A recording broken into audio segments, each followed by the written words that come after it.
ಭೀತಿ ತೊರೆಯುವ ನಾವು ಪರೀಕ್ಷೆ ಬರೆಯುವ ಪರೀಕ್ಷಾವಾಣಿಯ ನಾವು ನೋಡಿ ಕಲಿಯುವ ಖಾಲಿ ಜಾಗ ಭರ್ತಿ ಮಾಡಿ ಹೊಂದಿಸಿ ಬರೆದು ಲೆಕ್ಕ ಮಾಡಿ ಚಿತ್ರ ಬರೆದು ಭಾಗವ ಹೆಸರಿಸಿ ಎಲ್ಲ ಪ್ರಶ್ನೆಗೂ ಉತ್ತರಿಸಿ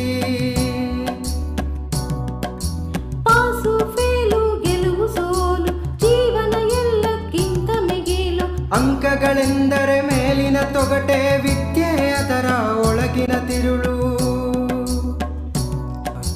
ಭೀತಿ ತೊರೆಯುವ ನಾವು ಪರೀಕ್ಷೆ ಬರೆಯುವ ಪರೀಕ್ಷಾವಾಣಿಯ ನಾವು ನೋಡಿ ಕಲಿಯುವ ಪರೀಕ್ಷಾವಾಣಿಯ ನಾವು ನೋಡಿ ಕಲಿಯುವ ಪರೀಕ್ಷಾವಾಣಿಯ ನಾವು ನೋಡಿ ಕಲಿಯುವ ಪರೀಕ್ಷಾವಾಣಿ.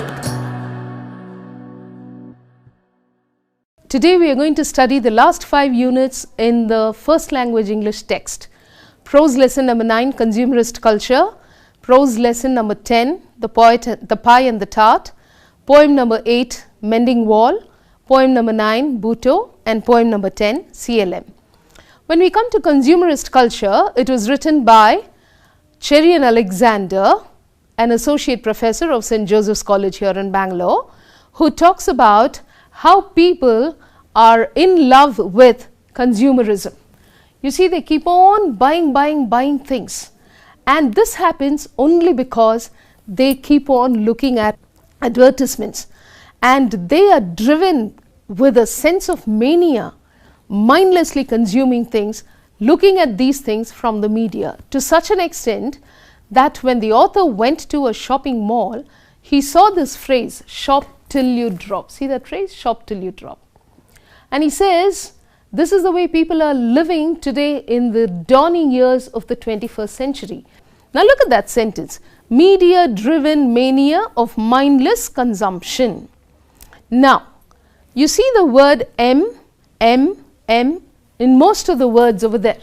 So you see, media driven mania of mindless consumption. Media, you see this word here, media, mania, mindless. So you see, the first syllable you all know is a unit of sound. The first syllable of most of the words in this sentence, they are the same. What do we call such figures of speech? Alliteration. So this sentence is an alliteration. Okay. Now, the poet says in the author says in the following paragraphs that our ancestors would be totally, they'd be totally confused. They wouldn't believe if we tell them that today people are quenching their thirst using millions of plastic cups and bottles filled with sweetened flavored water. And Pepsi and Coca-Cola are nothing but that, and they have no nutritive value at all. In fact, they cause damage to the bones. Our ancestors would be shocked to hear this. And when this happens, the manufacturers of Pepsi and Coca-Cola, they are raking in such a lot of revenue. You know how much the revenue is? Look at that. See, they earn more than the total gross national product of the world's 20 poorest countries. Now in the textbook you find the word score. Score refers to the number 20. So when you look at the countries in the world, if you take the poorest countries and you combine the gross national product of all those countries and collect it together, more than that is the money earned by these multinational corporations when they produce such products.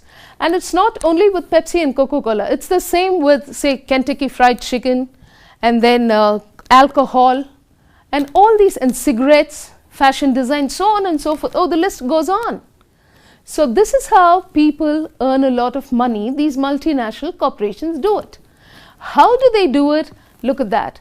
With the help of the most sophisticated thought controlling project. And what do you think is the thought controlling? They control your thought. You sit in front of the TV or you go through your social media, you just click on your mobiles or whatever forms of social interaction you have. you just keep on seeing a lot of advertisements.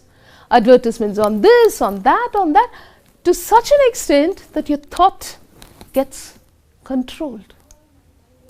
And so, a man called Benjamin Barber, see his name Benjamin Barber, had written a book called Jihad versus Macworld. Now, jihad, you'll know, means fighting against, okay? And he says, according to this book, okay, Benjamin Barber says, right from the year 1950 till 1990, the amount of money that people had spent on advertisements has been growing sevenfold, to such an extent that today they are spending, you know, McDonald's, you all eat, you know, hamburgers and, you know, all kinds of burgers. By the way, do you know what hamburger is? It is a burger made out of pork, okay, pig's meat. So, hamburger, when people eat, they eat it because of the advertisements they see about the taste. And McDonald's, the giant hamburger company, they spend around $1.4 billion on just advertising their products. So, you can imagine what the strength of their advertisement should be. When you go to the US, you will find people spending half their leisure time in watching TV. And the other half, where do you think they are found? At the shopping malls, buying the things that they have seen advertised on the TV. However, here in India also, there is no dearth of commodities. Thrilled shoppers say that the choices we get in India to buy today are like the objects that people get in the West. An Indian who returned from the US looked at the author, his eyes popping out. He said, there are 83 flavors of ice cream in the US, you know, which means he longs for the same here in India. And today in India, there is no dearth of commodities available. Luxury houses bursting with all the luxuries. Indians love that. They take to it like ducks take to water. And especially the people in the upper middle class, they don't find any difference between the kind of commodities and utilities available in the West and what is found here. They also have the same luxury. So, all this now leads to, under the title, development. But the author says, what kind of development is this? It's tragic. Why? You know why? Because whatever belonged to the public realm, like parks, lakes, playgrounds, all these things have now started shrinking. And you know, private people, private entrepreneurs, business people, they keep on expanding their business. This is because there is a continuous, inexhaustible impoverishment. That's why you see the word inexorable impoverishment, okay. So, there is a poverty created, and this poverty is continuously being created.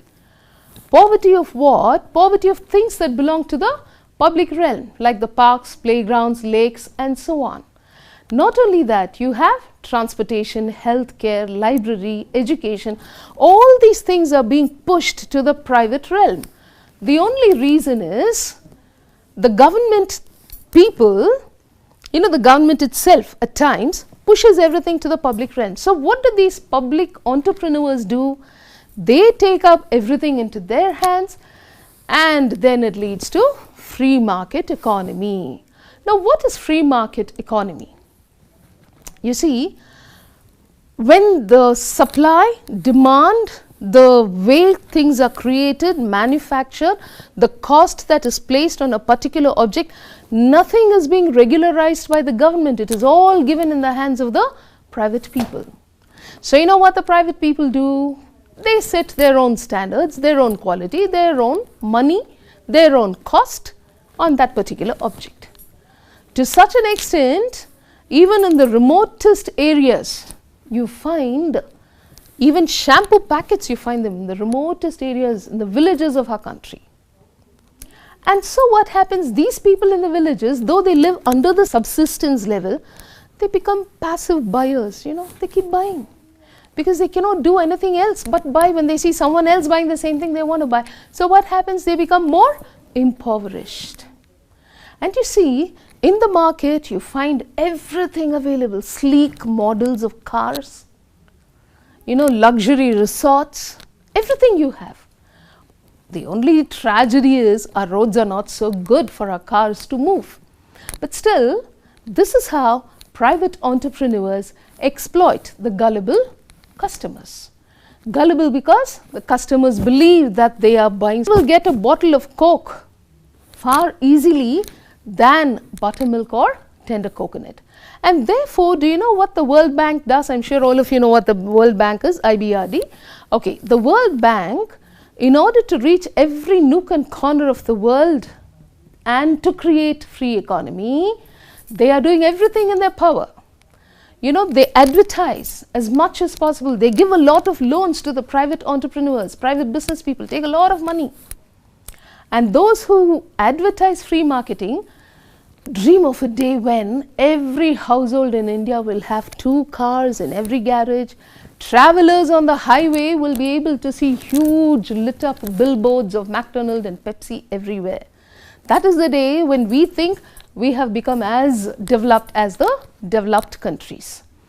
Now, people in India think that they will be reaching the promised land when the amount of garbage they throw out will be equal to the tonnage of garbage thrown out by their counterparts in the West, like junked cars, plastic cups, cartons, refrigerators, TV sets. To that extent, if they throw out like the Westerners throw out, then they think that they have reached the land of the almighty dollar.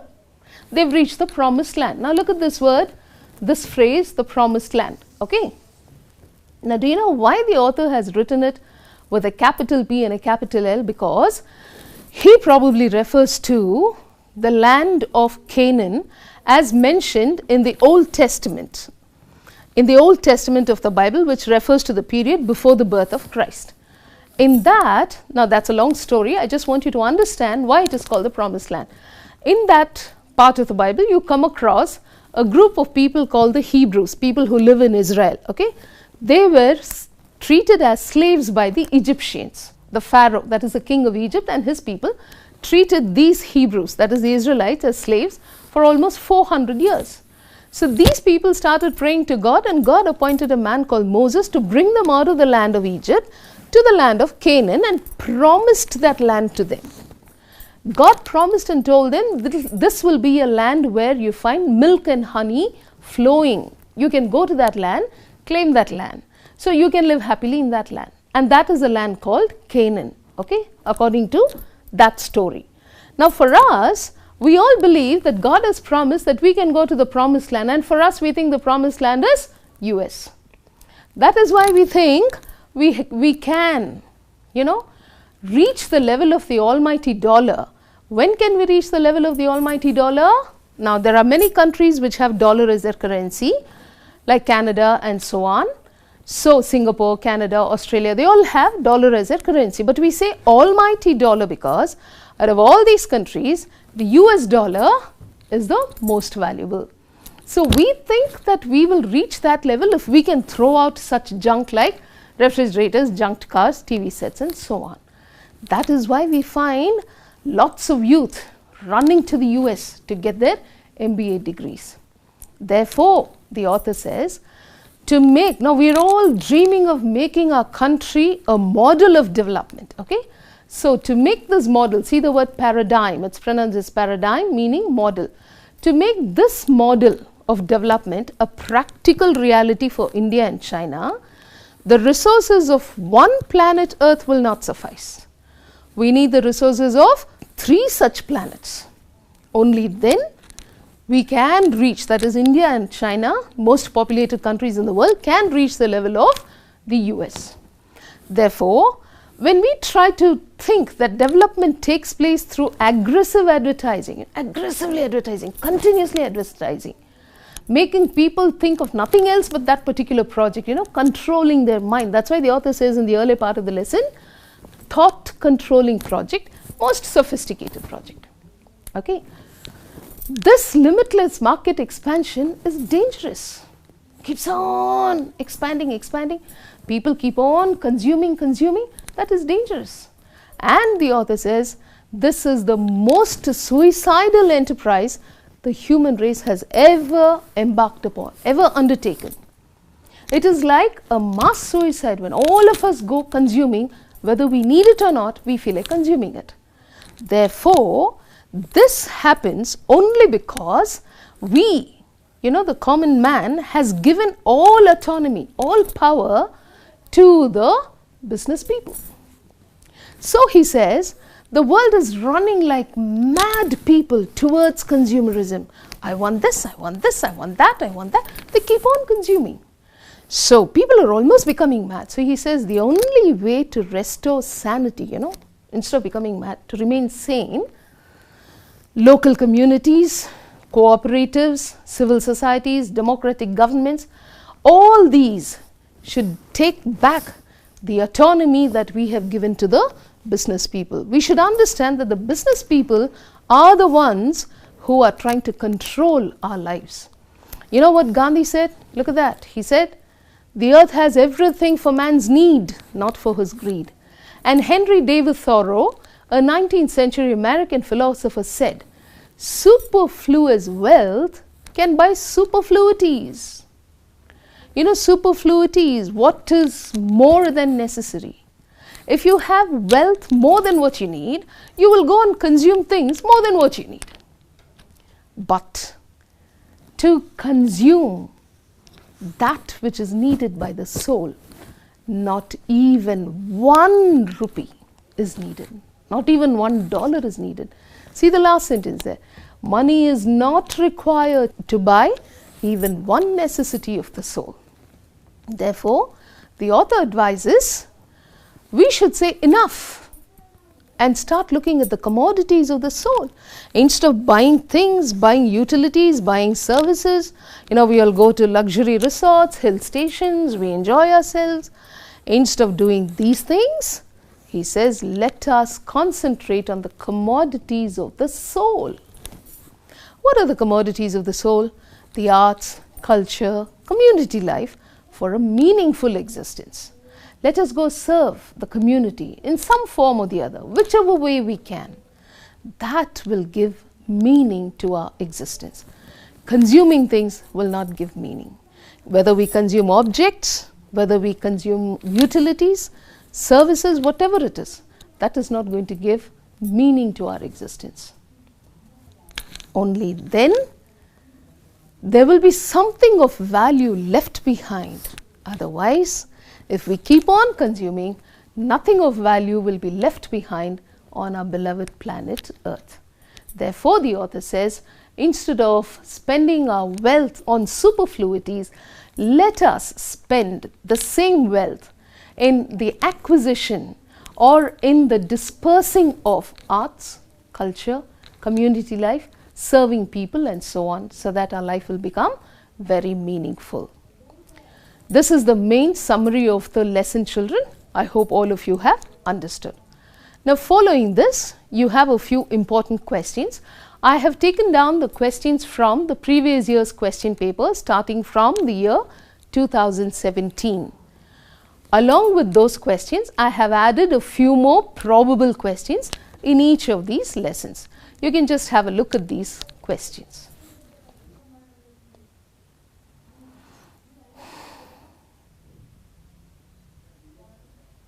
Right. Next we go to the last lesson in the text, a very humorous lesson indeed, The Pie and the Tart by Hugh Chesterton. Now, first of all, understand this particular story is based on two characters, Pierre and Jean. Actually, the way these names are pronounced, are, this is to be pronounced as this name. This is to be pronounced as Pierre. If any of you are pronouncing it as Pierre, it is pronounced as Pierre, and this sometimes pronounced as Jean, sometimes pronounced as Jean. Okay? Now, both these characters, both are men, young men, they are vagabonds. You know what vagabonds are? Beggars on the street. They do not have a proper job, so they keep begging on the streets. These are vagabonds. The other two characters in the story are Gaspar Gaultier, a pastry cook, a man who has a cake shop, and his wife Marion. These are the 4 characters. Now, in the beginning of this story, we come across Pierre and Jean. You know, it's a drama. They're all seated there on the stage, and they are discovered. You know, Jean is sitting on a table, on a bench, and Pierre is walking up and down, you know, blowing on his hands because it's so cold, blowing on his fingers, but then he's walking up and down. So Jean gets very irritated, tells him, sit down, why are you walking like this? And now Pierre says, come on, look at my tunic. He shows his dress and he says, there are 23 holes in my tunic. I'm feeling so cold. How do you expect me to sit? At least if I walk, I'll feel warm. So Jean says, I'm not bothered about your feeling cold. I'm bothered about my stomach. I'm feeling so hungry. And then he says, a man has to live. If he has to live, he has to eat. So then Pierre says, yeah, that's what I did. You know, this man Pierre had been arrested by the law, taken to the court, made to stand in front of a judge called Judge Gaston. Okay. And when Judge Gaston asked him, why did you steal? This fellow said, well, Your Honor, I have to live. It seems Judge Gaston looked him up and down like this and said, I don't see the necessity. That means, you know, you see the humor there. The judge is saying, what's the big deal whether you live or not? Okay. So this particular aspect of his life, Pierre tells Jean. And then Jean says, forget all that. Now we are so hungry, we better go and start stealing food. And they are sitting right in front of a cake shop. So Pierre decides, you know, Pierre or Pierre as you call, he decides to go and beg at the cake shop. And then he tells Jean to go and start begging and to practice how to beg. So he tells Jean, come and tell me how you're going to practice. Now Jean holds his stomach and says, for the love of Saint Agatha, please give something to a man who's not anything to eat for 3 days. Now Pierre tells him, wow, good acting, but just make it 7 days and let there be a squint in your eye so that people really believe you. So this is how they practice begging also. Now Jean goes and knocks on the door of the cake shop, and it is opened by Gaultier's wife Marion. And when she looks at him, she realizes he's a beggar and she says, go away beggar, I have no food for you, no money for you, my husband is out. And just as she says, Gaultier comes. Gaultier comes, about to go out of the house. He comes back inside as if he's forgotten something. Then he looks at Marion and says, Marion, where is that eel pie? I had made that eel pie, give it. The mayor is calling me for dinner, I have to go, let me carry the eel pie. And then something strikes him and he says, no, it's below my dignity. I am a man of honor. How can I be seen carrying an eel pie through the streets of Paris? So why don't you bring it? So he asks Marion to bring it later. She refuses. She says, no, I have a lot of work I cannot do. So they both converse, and then Marion and Gaultier come to a conclusion. Gaultier will be sending a messenger to Marion to bring the eel pie, and the indication that he is a messenger from Gaultier will be that the messenger will ask Marion that he should kiss her hand. So with this agreement, Gaultier goes away. Now Jean had been overhearing this agreement between the man and wife, and he tells Pierre to go and ask for the pie and to say that he wanted to kiss Marion's hand. Pierre ironically laughs and he says, oh, yeah, if I go and kiss her hand and ask for the eel pie, you think she'll give it? Yeah, in that case, roasted fowl will fall from the sky. Nectar will fall from the sky, you know, like rain from the clouds. And champagne would be heard gurgling in the gutters. Now, roasted fowl means well fried roasted chicken or turkey or whatever bird they eat. Nectarine refers to the sweet drink drunk by gods and goddesses to retain their youth.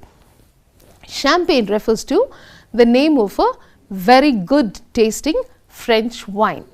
So these are foods that are very costly. So Pierre says, yeah, if I can get an eel pie, all these things will also happen. Ironically, he talks. Then Jean says, now listen, are you hungry or not? And then Pierre says, there's such a hollow in my stomach. I'm so hungry. All the birds in the air can build nests in my stomach. You see, children, that is a hyperbole, a figure of speech, where something more than the truth is said in order to emphasize that particular truth. Nobody's got a hole in the stomach so big that a bird can build a nest. But that's what he says. That means his stomach was so empty. Such a figure of speech is called hyperbole. Okay, now after a lot of coaxing, Pierre goes and knocks on the door. Marion opens it. Pierre gets nervous, and instead of saying that Mr. Gaultier had sent him to get the pie, see what he says? Mr. Pie has asked me to fetch Gaultier. And then later he corrects himself and asks to kiss Marion's hand. Assuming that the messenger had been sent by her husband, Marion gives the eel pie to Pierre, and Pierre says, I will carry it so safely. I am second to none, no one better than me in carrying eel pies in all the streets of Paris. And then he says, as a mother with her small little kids, as a shepherd with his young female sheep, ewes means female sheep, and as Saint Ursula, again another saint he mentions. Saint Ursula was a saint who had been killed by others, and she had protected all her maidens. So he says, as Saint Ursula protected her maidens, as a shepherd protects his ewes, as a mother protects her bantlings, I will protect this eel, carrying it close to my bosom. Takes the eel, comes out of Marion's house, and then he's seen on the stage holding the pie in his hand and thinking that it was a dream. He tells the dream, don't go away. And Jean also comes. They both go out of the stage and they probably finish eating the eel pie. Meanwhile, Gaultier enters the cake shop and he tells Marion, the mayor was out. He's forgotten that he had invited me for dinner. So mean of him. And now since he is out, I've come back. Give me that eel pie. Let me eat. Marion stares at him and says, what? Eel pie? Well, there's nothing here to eat. Then Gaultier gets so angry at Marion and says, woman, if this is a joke, it's not nice. Don't say that. Where is the eel? Then Marion says, no, I've given it to the messenger you sent. He said he wanted to kiss my hand. That was the indication. I gave it to him. Then the man and the wife, they realized that they had been cheated by a stranger. Meanwhile, we find Jean and Pierre conversing after having eaten the eel. They converse about the eel that they had eaten. They say it was a masterpiece. They talk about the flavor, the plasticity, the tenderness, and the crust. Okay, all these characters about the eel pie, he says. And then Pierre says there's only one fault. Instead of one pie, there must have been two pies, he says. Okay, so they start talking about the pie. And meanwhile, Pierre informs Jean. He tells him, look, when I went to ask for the eel pie, I saw a cranberry tart inside their house. Why don't you go get it? Jean now goes and knocks on the door and he says, Mr. Gaultier sent me to get the cranberry tart because he says the eel pie was not sufficient. Now Marion disappears, goes back inside. Gaultier comes out with a cudgel in his hand. Cudgel is a short, thick stick and starts beating Pierre. Pierre starts shouting and says, stop beating me, I'll tell you the truth. Because Gaultier asks him, where's the pie? You're a thief, you must have taken the pie. And then Pierre tells him, yes, 10 minutes ago, my friend overheard the conversation between you and your wife. And he came here, asked to kiss your wife's hand, and he took the pie and he's gone. Now Gaultier says, where is that friend? And Pierre says, he's not far away. So Gaultier says, go bring him. Otherwise, I'll have you both hanged for thieving, he says. And then Pierre enters the stage. Jean informs Jean that Marion wanted the same messenger to go and get the pie. So now Pierre feels very boastful. This is what Jean tells him, right? Pierre says, okay, it's a matter of no minutes for me. I'll go get it done. He knocks on the door. The moment he knocks, Gaultier pounces on him, seizes him by the collar and demands, calls him a lot of choice words and says, where is the pie? Bring it. And then Pierre explains, yes, I had taken the pie to the mayor's house. And then Gaultier says, oh, so the mayor was in. And then Pierre says, no, when you went, he was out, but immediately after you left, he came back. And when I gave him the pie saying that you had sent it, he was very grateful and he called you back for dinner. And now Gaultier feels so happy. He says, oh, the mayor called me for dinner. Fine, then I'll be there. You just go and tell him I'll be there in 5 minutes. Pierre asks him, what about the cranberry tart? Then Gaultier goes inside, takes the cranberry tart, gives it to Pierre and says, carry it very carefully. And then he carries it. Pierre carries the cranberry tart in his hand and he goes. The next scene you find Pierre holding the cranberry tart in his hand and Jean enters and he is completely in disbelief. He doesn't believe that his friend Peary could have got the cranberry tart so easily. So now he tells him, how did you get it? And then Peary just holds the cranberry tart aloft in his one hand and stretches out the disengaged hand for Jean to kiss it. You see, kissing hands is the main part of the story. And Jean arrives as if he is going to kiss Peary's disengaged hand, but suddenly he snatches away the tart from Peary's hand and runs out of the stage, closely followed by Peary. So it is to be understood that both of them would have eaten the cranberry tart as well. So this is the end of the story. Once again, you have a few important questions, children. Please look at these questions.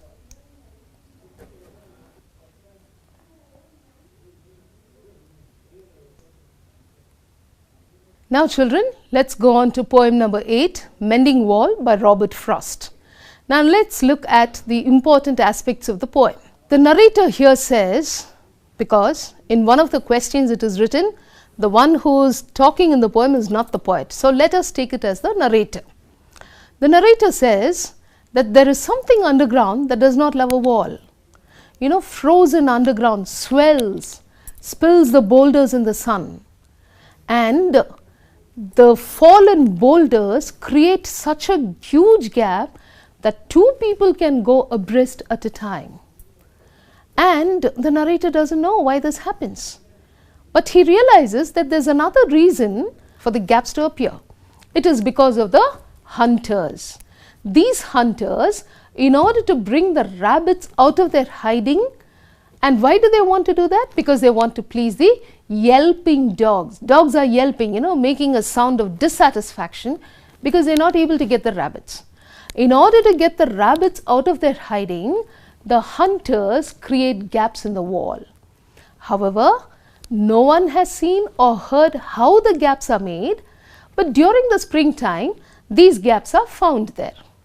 So the narrator informs the neighbor beyond the hill about these gaps in the wall, because you see, this wall demarcates the boundary between his property and the neighbor's property. So now, when he informs the neighbor, both of them meet and start rebuilding the wall, each on either side. To each, the boulders fallen on each side. That is, one person cannot bend over and take the boulder on the other side. Whichever is fallen on his side, each one has to take and keep it. But the point is, these boulders are shaped like balls and loaves. They need a magic spell to make them stand in place. So, both these neighbors are very frustrated. So, they tell these stones, these boulders, see, they say, stay where you are until our backs are turned. Children, this sentence is for reference to context. So, they keep taking these balls, loaves, they keep on keeping them, their hands become rough, but then they think it's an outer game. And they have made a boundary by building this wall. The neighbor's property has pine trees and the narrator's property has apple orchards. The narrator says that his apple orchard will never eat the cones under the neighbor's pine trees. And so he says, why do we need a wall? I'm not going to trespass on your property, neither are you going to trespass on my property. So why do we need the wall? It's not necessary. But the neighbor says, nothing doing. See, important sentence in this poem. The neighbor says, no, good fences make good neighbors. This is an important sentence for reference to context. So what can the narrator do when the neighbor says he wants a wall because he thinks only a fencing wall will make a good neighbor? So feeling very mischievous, the narrator asks, why do they make good neighbors? In the olden days they made neighbors because they were cows, but now cows are not there. And so the narrator says, why do we need a wall? And he says, look, before I build a wall, I need to know what I am keeping inside, what I am keeping out. And he realizes that there is something that does not love a wall. And then he thinks, maybe elves, you know, elves are imaginary creatures. But then he also knows elves are not the real reason why this wall has gaps in it. So he looks at the neighbor firmly grasping a stone from the top, in each hand appearing like a savage from the Stone Age period. He realizes that the neighbor is moving in the darkness of the woods. But you see, the darkness does not refer to the darkness of the woods, the shade of the trees.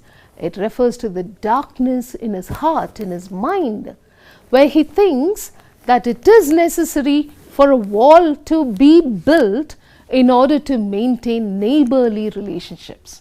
So this darkness in his heart should be removed.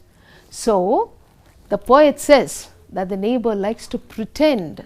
You remember that sentence? Good fences make good neighbors. The neighbor, in spite of the narrator telling him so many times, the neighbor still pretends as if he has thought of such a nice sentence, and he continues saying, good fences make good neighbors. Actually, the thought had been from his father, that is, the neighbor's father had told him that thought. So he starts pretending as if it is a thought that he had thought of himself, and he keeps repeating that sentence.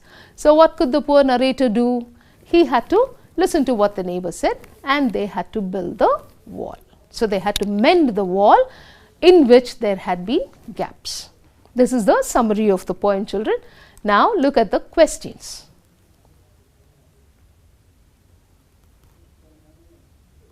Next poem, poem number 9, Buto by Toru Dutt. Now I am sure all of you know the story of Ekalavya from the epics. However, the same story is given here. The only difference is, instead of Ekalavya, we find the name Buto. We begin with Buto having made a statue. You see in this particular figure here, Buto had made a statue of Dronacharya, and worshipping his guru, he started learning archery, practicing archery on his own. And when Dronacharya and Arjuna, who had come that side, saw him, Buto informs Dronacharya. See, he says he had no name, no pelf. Pelf means money, no wealth, in order to seek discipleship from Drona. So he was driven with shame. So he started learning archery all by himself. He revered, respected Drona as his master, said all his inspiration and knowledge had been derived from Drona. So now Drona asks Buto, he says, well, if you have learnt archery from me, give me the due that a student should give his master. In our language we say Guru Dakshina. Okay, so he asks him for that. And then he says, let the past be past, let it be dead and gone. Henceforth, all relationship between you and me will be new. So give me what you owe me. Buto answers and says, my dear master, whatever I conquer by my skill, everything I will give to you. Then Drona asks him, is it a promise? Then Buto says, as long as I have breath and life in me, I will give you all that you demand. Drona says, Buto, rash promises end in strife. Look at this sentence, children. This is for reference to context. Rash promises end in strife. Think twice before you give that promise. And then the disciple says, Master, with great eagerness, ask what you want. I will do whatever you ask me, and I will not blame you at all. You will be free from all blame. Then Drona calls Arjuna's attention. Both Arjuna and Buto are silent. Drona calls Arjuna's attention and tells him, Arjuna, loudly and clearly, he says, Arjuna, for your sake, since I had promised you that you will be second to none in archery, you will be the best archer, since I had promised you that, in order to make a recompense for that, I will now ask. And so he looks at Buto and asks, give me your right thumb. You know, children, without the thumb, you cannot practice archery. The moment he said that, there was no retaliation at all from Buto. He lifted up the knife, the sharp steel glinting in the sun, and next minute his right thumb was on the sword, was on that wet mud. And he left. He did not cry, not a tear in his eye. He left his matter with his God. Drona was so taken aback by this great sacrifice of his disciple, he says, fame shall sound thy praise from sea to sea, and men shall link thy name with self-help, truth and modesty. Modesty, humility, to be humble. this sentence is important for reference to context. So, this is how Drona blessed him, saying that wherever the concept of self-help, truth and modesty is mentioned, Bhutto will be a model for these qualities.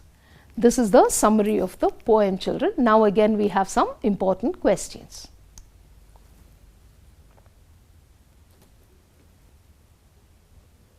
Now we go on to the last poem in the text, CLM. CLM stands for Catherine L. Masefield, the mother of John Masefield, the poet. In this poem, the poet talks about the sufferings of a mother as she gives birth to her children. John Masefield talks that his mother had lost a part of her every time she gave birth, and she died while giving birth to one of John Masefield's siblings. In the dark womb, he refers to the womb of his mother, Caroline Masefield. He says, in the dark womb of my mother, that is where I began my journey. And in order to give birth to me, the mother lost all her beauty. My beauty is equal to the common earth, but she lavished it abundantly on me. You see, children, when you look at a pregnant woman, she never looks beautiful, whoever it is. She looks completely disproportionate, everything so ugly about her. So, the best part of her beauty is gone when she carries the baby in her womb. That period of pregnancy makes her look very ugly. That is what the poet says. So, he says, the mother had lavished, given abundantly of her beauty to her children. And he realizes that he could not have seen or heard or even, turned a little bit inside the mother's womb without killing a part of the mother. He knows every time he turned, the mother would have felt the pain. And that is why he says, now that mother who's dead and gone, she is inside the grave, she cannot see the poet. And she cannot see whether that son to whom she had given birth had made good use or bad use of the life that she had given him. She cannot knock on the dusty door of the grave. Dusty door. Now this is a Christian poet, so understand he refers to, the Christian way of getting rid of a dead body, keeping the body inside the coffin box and burying it. That is why he says dusty door. The mother cannot knock on the door to see how her beauty was now like dust in her son's mind. How much of beauty she gave him. How much she longed to see him grow up into a good human being. But now, all that beauty which she gave him is like dust. Her son has not turned out to be a good man. So she will feel very sad. If she could open the doors of her grave, come back to life, and if she could walk on the street, and if she had seen her son coming right opposite her, she would not have recognized him. He was so grown up. And probably there was a lot of evil on his face, so she would not have understood that it was her son.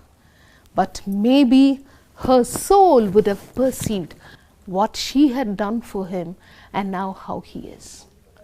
And so, now the poet says, what have I done?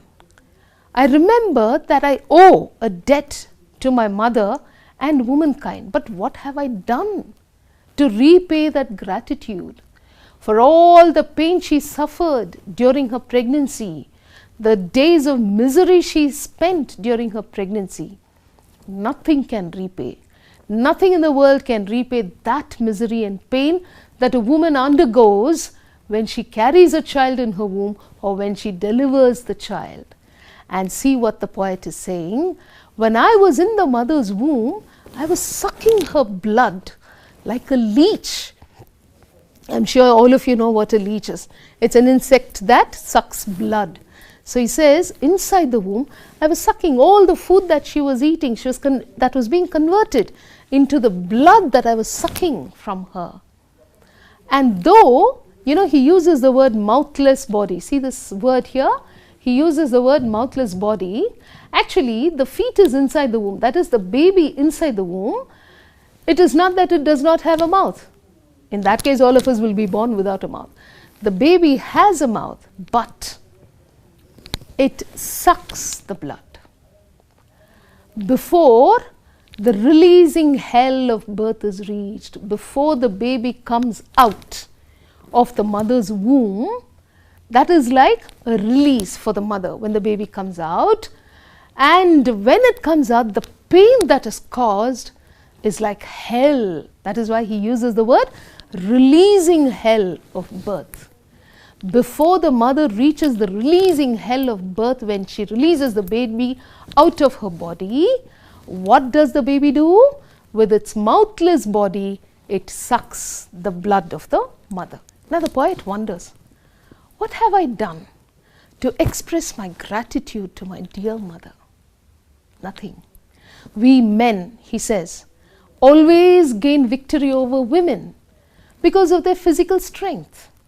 And he says we ignore women, we treat them as if they are not important at all. We do this because, he says, man's eyes are lustful. Lustful means desiring something that does not belong to you. Man's eyes are so lustful, it roams about the world because he has a strong desire to enjoy things. In order to establish his supremacy over women, man's lustful eyes roam the world, and so he says, grave, keep shut, lest I be ashamed.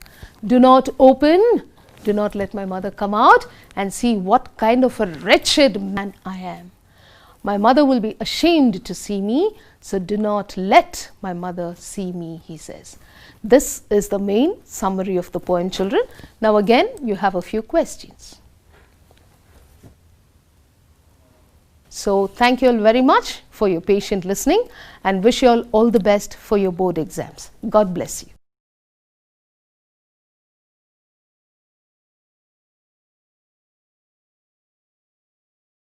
Today we are going to study a few grammar components of the textbook, the grammar that you are going to get for the board exam. We are going to study about the analysis of sentences, degrees of comparison, voice of the verb, direct and indirect speech. In today's lesson, we will study about these 4 grammar components. Now let us take the first one, analysis of sentences. Most of you children are frightened the moment you think about compound, complex, simple sentences. Nothing to worry at all. Just remember a few tips given, you can easily change the sentences. Now let us understand what a clause is. Now unless you know what a clause is, you cannot change a sentence from one kind to the other. So a clause is a group of words which have a finite verb. There should be a complete verb in a group of words, then it is called a clause. A clause which gives a complete meaning is called a main clause. That means a group of words consisting of a finite verb which gives complete meaning is called a main clause. So what is a subordinate clause? A clause which gives incomplete meaning. You see, a subordinate clause will also have a finite verb, but it will give an incomplete meaning. Now look at this example. Tina went to the market. It is the main clause. Tina is the subject, went to the market is the predicate, in which went is the verb, the finite verb, and it gives complete sense. See this next example. While Tina was going to the market, while Tina was going to the market, you see that? Was going. That is also a verb, a finite verb which gives complete meaning. However, look at that sentence again. While Tina was going to the market, now if you stop at that, what is the meaning? Incomplete meaning. If somebody tells you while Tina was going to the market, you will wonder why is he not continuing the sentence? Because it is a subordinate clause. Therefore, she met her friend becomes the main clause. She met her friend gives complete meaning. It can stand on its own. While Tina was going to the market is a subordinate clause. So, A subordinate clause also consists of a finite verb, but it does not give complete meaning. Now let us see what a simple sentence is. A simple sentence will consist of only one main clause. A compound sentence will consist of two main clauses joined by a coordinating conjunction. And a complex sentence will consist of one main clause and one or more than one subordinate clause. Please read this again, children, and memorize this as a formula. Like you memorize the formula in your mathematics, understand this also. Simple sentence, one main clause. Compound sentence, two main clauses joined by a coordinating conjunction. Complex sentence, one main clause, more than one, either one or more than one subordinate clause. Now let us see the examples for these clauses and these sentences. Though he ran fast, he did not win the race. You see, he ran fast is a main clause. However, the addition of the word though makes it a subordinate clause because the meaning becomes incomplete. Whereas if you say he did not win the race, see, supposing someone asks you, did he win the race? You will say, no, he did not win the race. It gives complete meaning. So, he did not win the race is a main clause, though he ran fast is a subordinate clause. Hence, it is one main, one subordinate complex sentence. The same sentence, when you change it into a compound sentence, you see, he ran fast, but he did not win the race. He ran fast is a main clause. He did not win the race is a main clause. They are joined by a coordinating conjunction. Hence, it is called a compound sentence. Next, in spite of running fast. See the word running there in this last sentence. The word running is not a finite verb. A verb which has only verb form plus ing is not a finite verb. So, in spite of running fast becomes a phrase which does not consist of a finite verb. The next part of it, as usual, is a main clause. He did not win the race. So, he did not win the race is a main clause joined together with a phrase in spite of running fast. Hence, it consists of only one main clause. Therefore, we say it is a simple sentence. Now, there are certain tips. See, generally in your board examination, they ask you these two kinds of sentences. When they give you the sentence, it will usually be a contradiction or an addition. See, a contradiction, for example, like the previous sentence that was given, though he ran fast, he did not win the race. That means, when he runs fast, you expect him to win. But the contradiction is that he did not win. So, when a sentence consists of a contradictory meaning, what are the words that you use to change from one type to the other? In a compound sentence, use the word but. In a complex sentence, use these words though, although, even though. In a simple sentence, use in spite of or despite. So, these are the tips. You should remember these words. If it is a contradiction that is given, these are the words you can use to change. If it is an addition that is given, then you can use for the simple sentence on plus verb plus ing. For a complex sentence, you can use when or after, and for a compound sentence, you can use and. For example, on hearing the news, hearing, not a finite verb. So, on hearing the news, she fainted. So, that is a simple sentence. Complex, when she heard the news, she fainted, or after she heard the news, she fainted. Compound, she heard the news and she fainted. So, you see, when addition is given as the meaning of the sentence, these are the words that you can generally use. Okay. Now, there are two kinds of conjunctions. You need to know this in order to change from complex to compound, simple, or whatever, the other way around. Now, let us see what coordinating conjunctions are. First of all, you see the word given within bracket fanboys.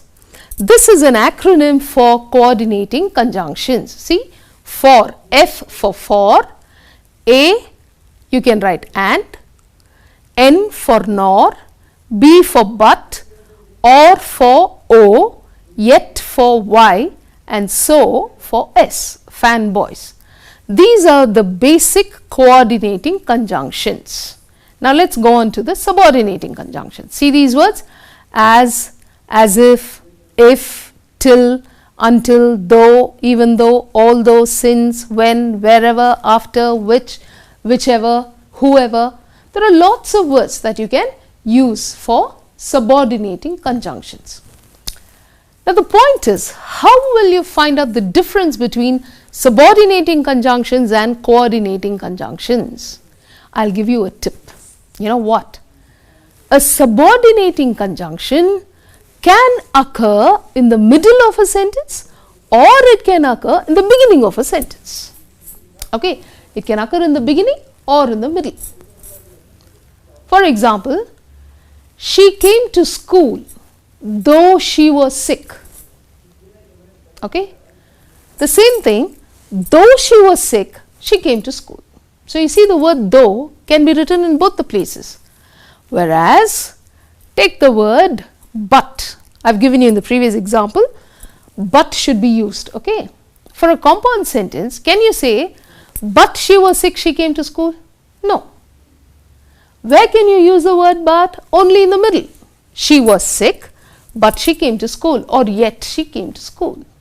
So you see, subordinating conjunctions will occur in the beginning or in the middle of a sentence, whereas coordinating conjunctions never begin a sentence. They always join to main clauses. This is the difference between coordinating and subordinating conjunctions. Next we go to the degrees of comparison. Among the degrees of comparison, as all of you know, you have positive, comparative, superlative degree. Okay. Though you may have 3 degrees of comparison, that is 3 levels, lower level, middle level and higher level. Okay, 3 levels at which you compare. There are 4 kinds of comparisons. There is only one object in the superlative degree. That is one kind of comparison. See the example. Suresh is the tallest boy in the class. So, he is the only one who is that tall. All the others are shorter than he is. So, that is the meaning, only one in the superlative degree. Next, the second kind of comparison, few objects are there in the superlative degree. See that example.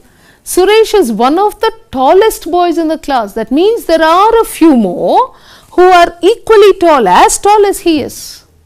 Okay, he is not the only one who is the tallest. So, this is the second kind of comparison.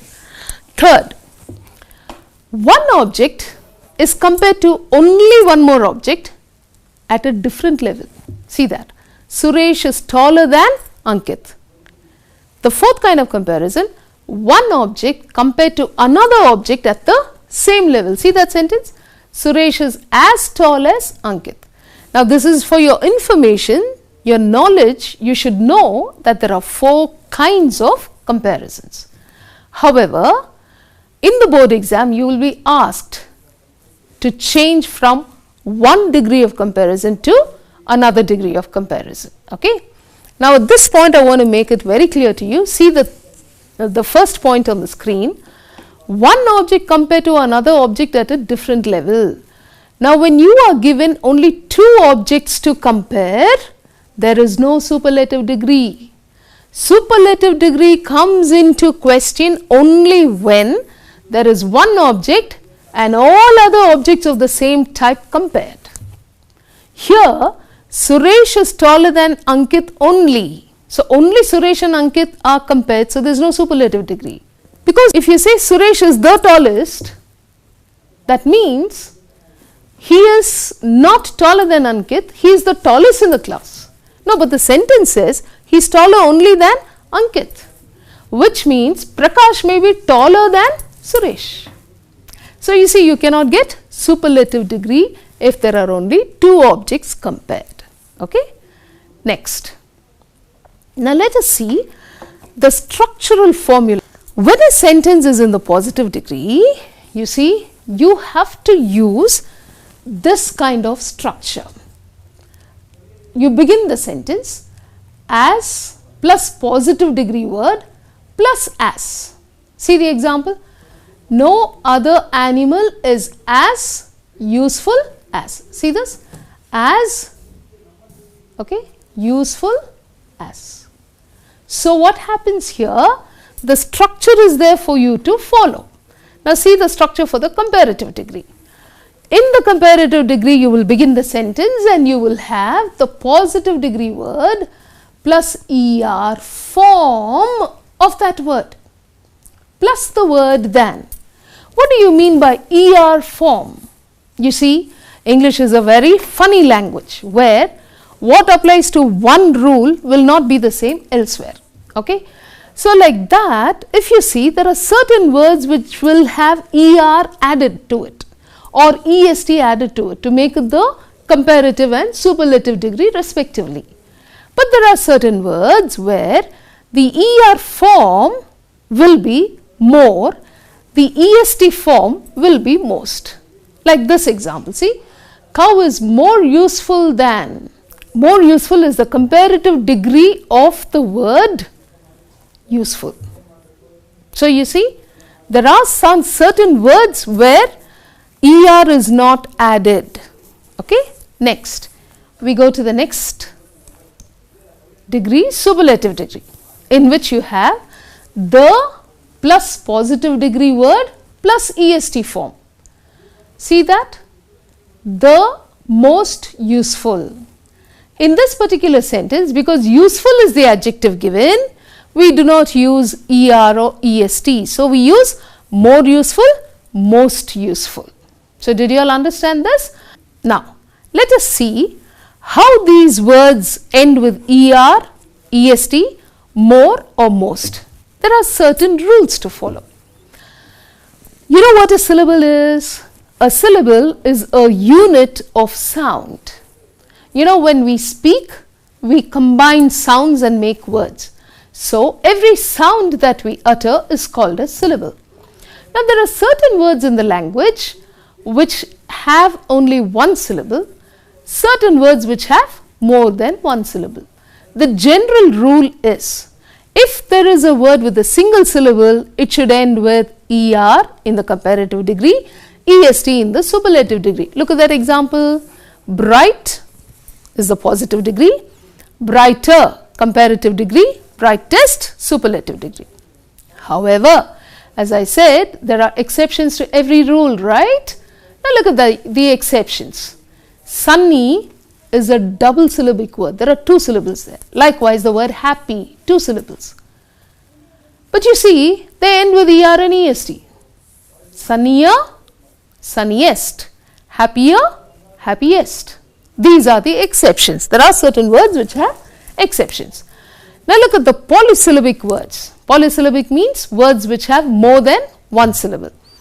Polysyllabic words have more added to the positive degree, most added to the superlative degree. For example, we say intelligent. See that? Intelligent is a positive degree word. More intelligent is the comparative degree and most intelligent is the superlative degree. Again, you have exceptions. Lovely is a polysyllabic word, more than one syllable. But see, I told you polysyllabic will have more and most, but see here it doesn't have. It has er and est. These are certain exceptions in the language. The next topic we go to, voice of the verb.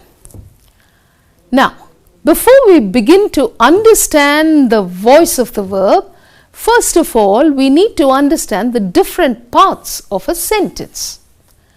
Now, let us take the different parts of a sentence. Subject refers to the doer of the action. The verb refers to the action done by the subject. And the object refers to the receiver of the action. Complement refers to a word, phrase or clause that gives extra information about the subject or the verb or the object. Now let us see the rules that we need to remember when we change a sentence from active to passive voice. Okay. First we have to change a sentence from active to passive. In order to do that, we need to understand which is the subject of a sentence. And which word would you call the object of a sentence? Which word would you call the verb of a sentence? This is what we need to understand. As I already said, subject refers to the person who does the action. See, when the subject comes first and the object comes at the end with the verb in the middle, that is said to be in the active voice. That is why we say SVO equals active voice. And then the reverse order, when the object comes in the beginning and the subject comes at the end, it is said to be in the passive voice. See, the apple becomes the object, was eaten, the verb, Adam becomes the subject. So, OVS equals passive voice. Understand this formula, SVO equals AV, OVS equals PV. Another example, she washed the clothes were washed by her. Again, she, subject, clothes, object. In the answer, clothes comes in the beginning, her comes at the end. So, this is how we interchange the position of the subject and the object. The second rule you need to remember, the tense of the verb should not change. Anil has done the homework. The homework has been done by Anil. Sonu is reading a book. The book is being read by Sonu. Now look at that. Has done remains has been done. But look at the next example. The book is being read by Sonu. Being read. What is given there? Is reading. So whenever you find present or past continuous tense in the given question, to change the voice, add the word being. See the word being there? You can see the word being here, right? Okay, so add this word being here, then you will get the correct structure of the sentence. So whenever a present or past continuous tense is mentioned in the given question, to change it into the right form of the passive voice, add the word is being.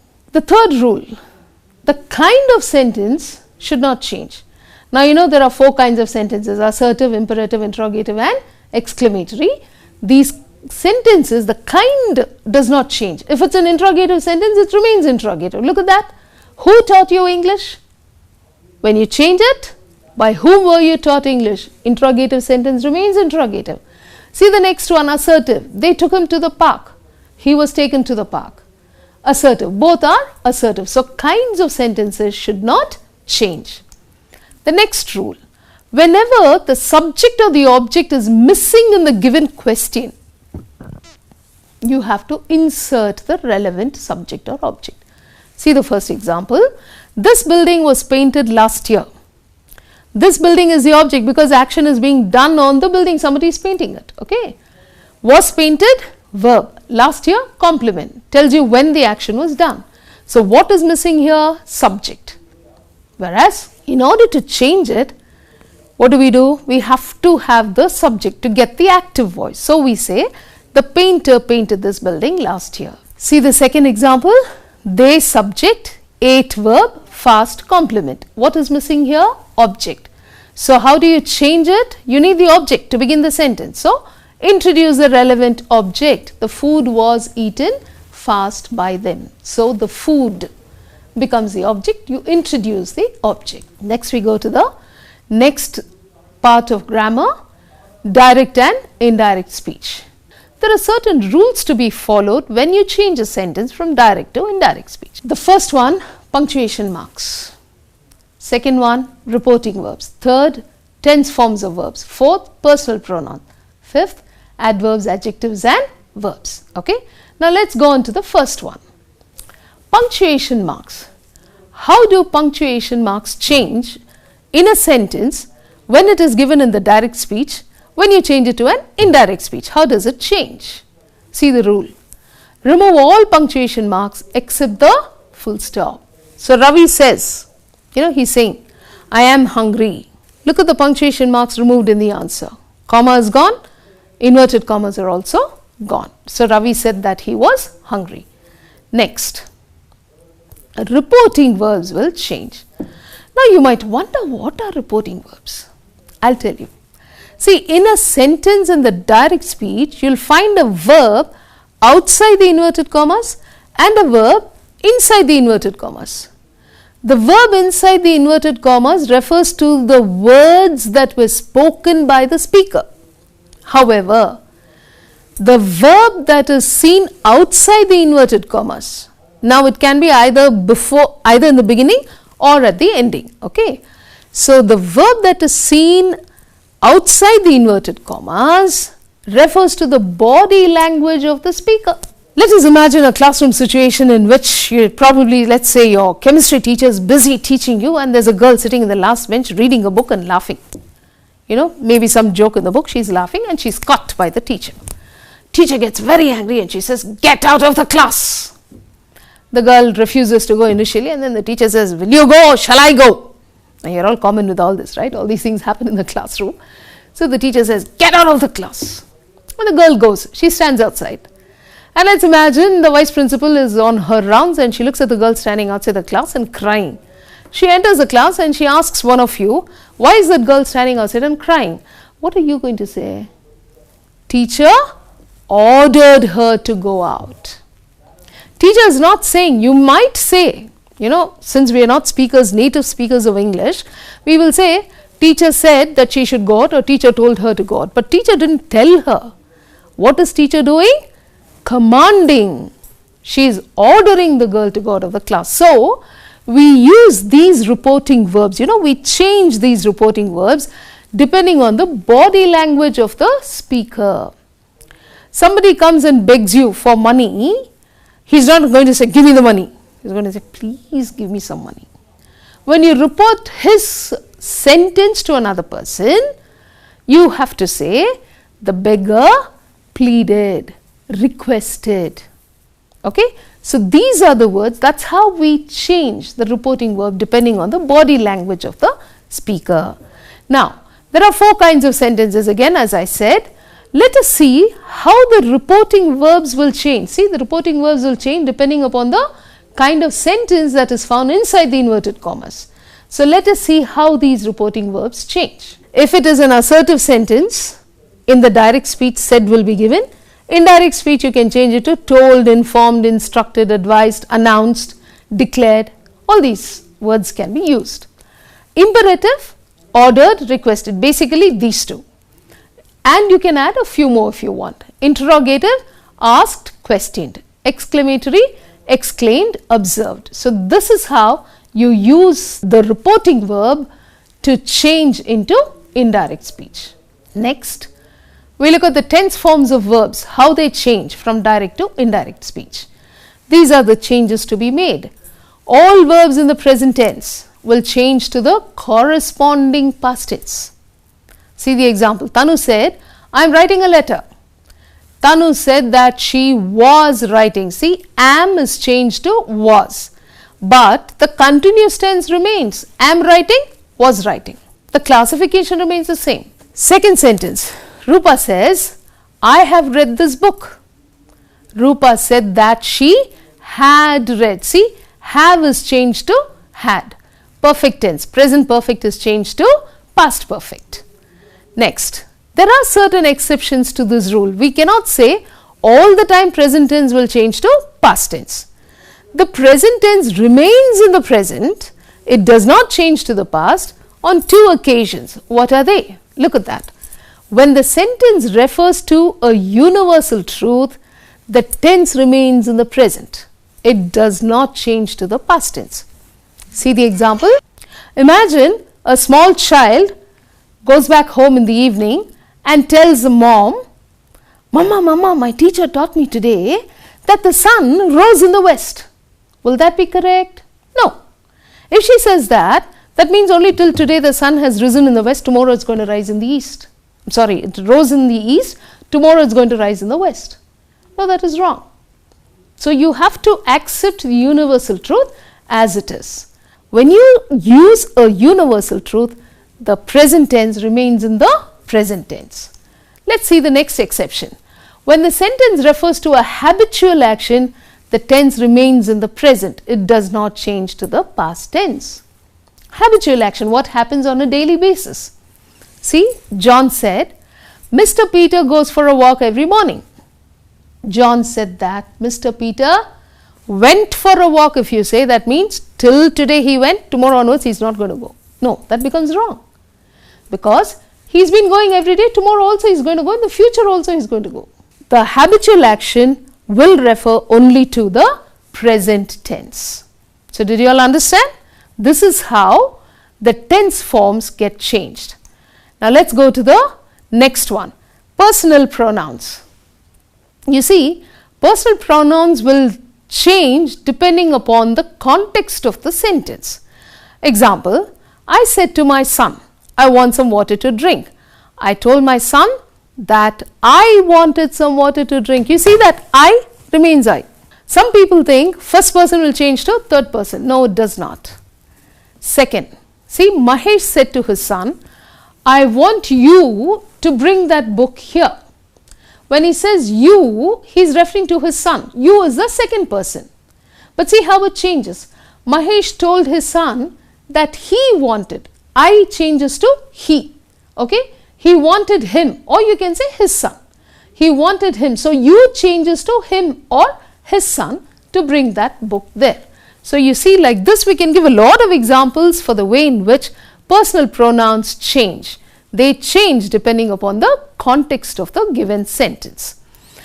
Along with this, we do have adjectives and adverbs which also change. Okay. Now, let us see how these adjectives and adverbs change from direct to indirect speech. Okay. See, now will change to then, adverb of time. Today will change to that day, adverb of time. Tomorrow will change to next day, adverb of time. Yesterday changes to previous day. Here, adverb of place changes to there. Ago, again adverb of time changes to before. This demonstrative adjective changes to that. These changes to those. Verb, come will change to go. So, this is how these words also change. Adjectives, adverbs and verbs will also change from the direct to the indirect speech. So, these are a few tips, children, that you should remember when you study grammar. I will meet you again in another session of grammar classes.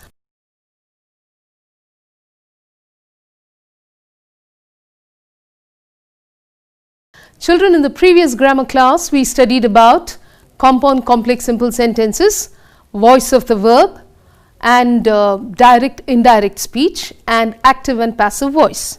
In today's class, we shall study about prepositions, conjunctions, articles, figures of speech, agreement of the subject with the verb, question tags, if clause, tense forms of verbs, different structures, phrasal verbs, and antonyms, synonyms, genders, collective nouns, parts of speech, and give one word for specialists, homophones, rhyming words.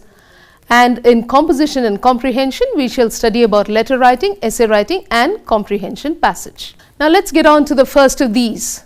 Prepositions are words that occur before a noun or a pronoun, indicating the relationship between that noun or pronoun with any other part of the sentence. Now, this relationship could indicate direction, place, time, cause, amount. See the example given. He is going towards the post office. See, towards is a preposition of direction.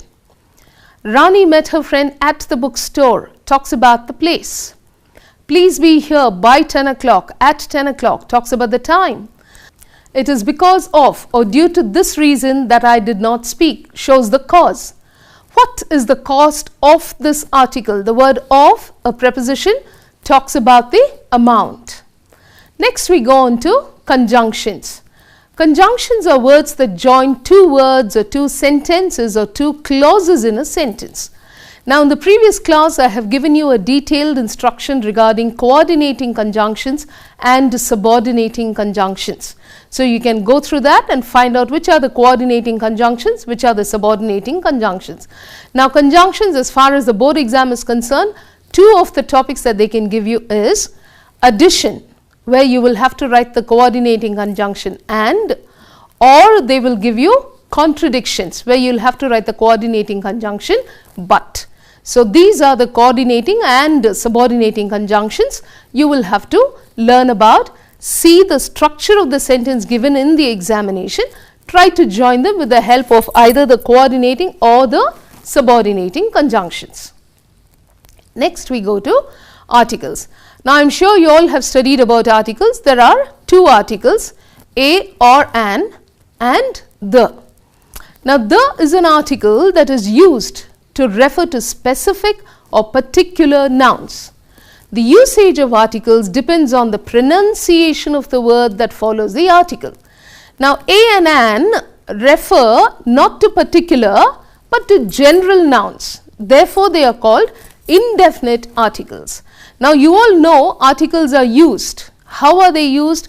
We use an in front of a countable noun that begins with a vowel sound. Okay, see that. An apple, an orange. We use a in front of a countable noun that begins with the consonant sound. See the word book, ba sound. A book, a desk, da, desk. So we use the article a. There are certain exceptions. As I've been telling you all the time, in English there are no hard and fast rules. There are exceptions to almost every rule. Now look at the rule over here. We usually say a should come before a word that begins with a vowel letter or a vowel sound. Now look at these. U, as far as all of us know, U is a letter which we consider to be a vowel letter. E is a vowel letter. Therefore, according to the rule, we should say an university, but it is wrong. Reason is, though the letter is U, the pronunciation is a. Okay? So, whenever we write the letter U, we generally pronounce it as a. See, we say an umbrella, a. So, the letter U is used to pronounce the sound a.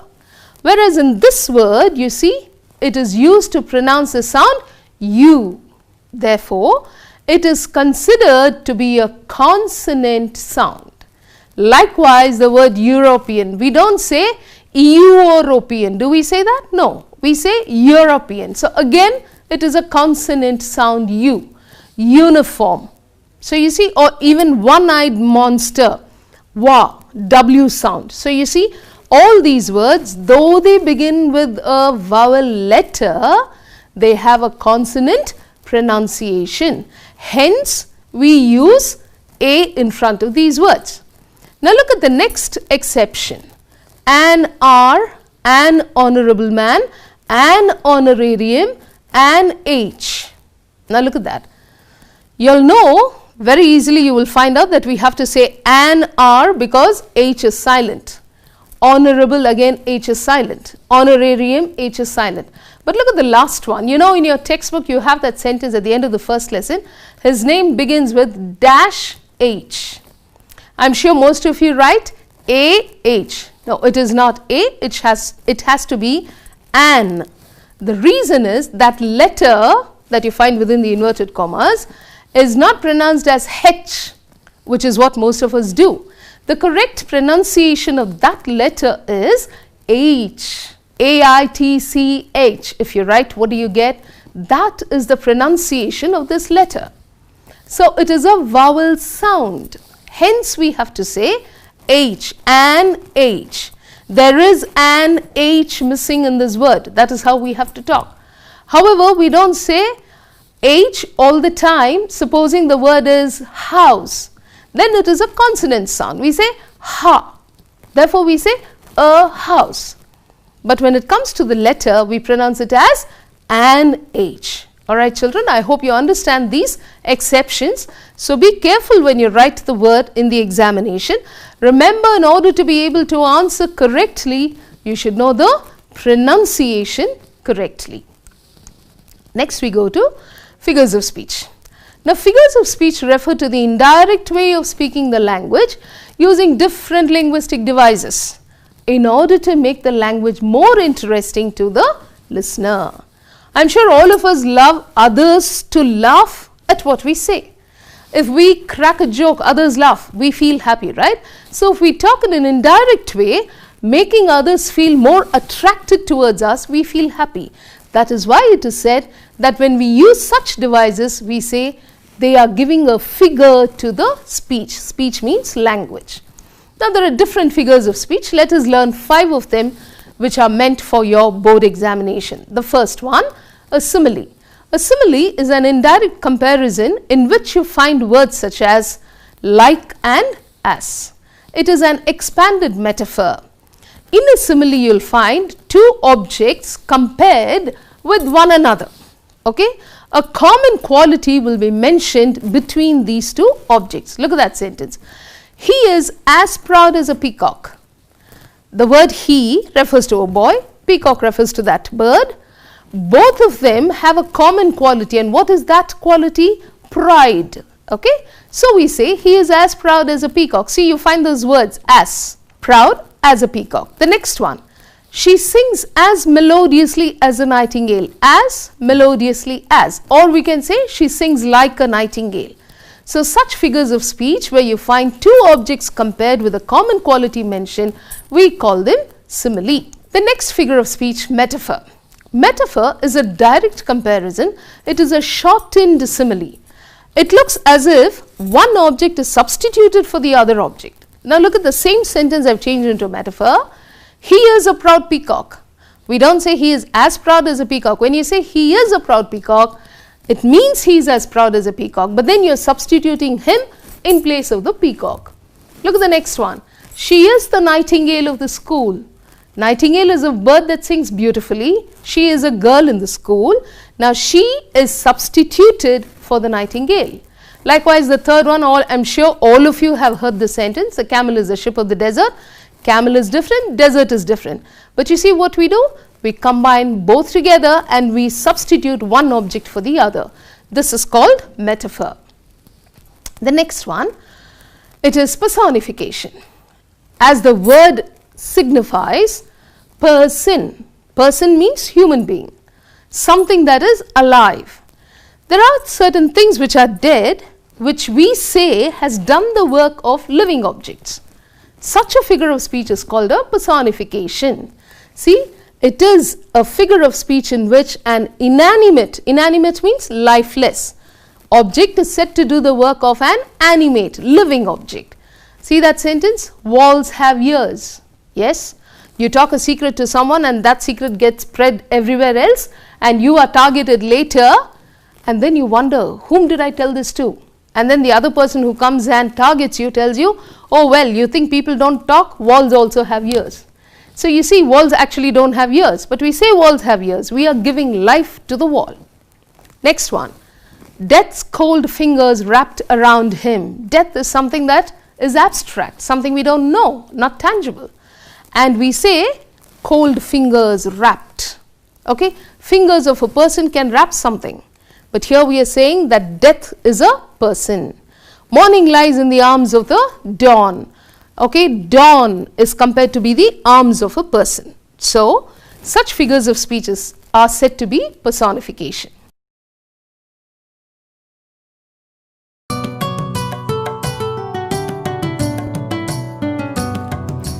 ಭೀತಿ ತೊರೆಯುವ ನಾವು ಪರೀಕ್ಷೆ ಬರೆಯುವ ಪರೀಕ್ಷಾವಾಣಿಯ ನಾವು ನೋಡಿ ಕಲಿಯುವ ಖಾಲಿ ಜಾಗ ಭರ್ತಿ ಮಾಡಿ ಹೊಂದಿಸಿ ಬರೆದು ಲೆಕ್ಕ ಮಾಡಿ ಚಿತ್ರ ಬರೆದು ಭಾಗವ ಹೆಸರಿಸಿ ಎಲ್ಲ ಪ್ರಶ್ನೆಗೂ ಉತ್ತರಿಸಿ ಪಾಸು ಫೇಲು ಗೆಲುವು ಸೋಲು ಜೀವನ ಎಲ್ಲಕ್ಕಿಂತ ಮಿಗಿಲು ಅಂಕಗಳೆಂದರೆ ಮೇಲಿನ ತೊಗಟೆ ವಿದ್ಯೆ ಅದರ ಒಳಗಿನ ತಿರುಳು ಭೀತಿ ತೊರೆಯುವ ನಾವು ಪರೀಕ್ಷೆ ಬರೆಯುವ ಪರೀಕ್ಷಾವಾಣಿಯ ನಾವು ನೋಡಿ ಕಲಿಯುವ ಪರೀಕ್ಷಾವಾಣಿಯ ನಾವು ನೋಡಿ ಕಲಿಯುವ ಪರೀಕ್ಷಾವಾಣಿಯ ನಾವು ನೋಡಿ ಕಲಿಯುವ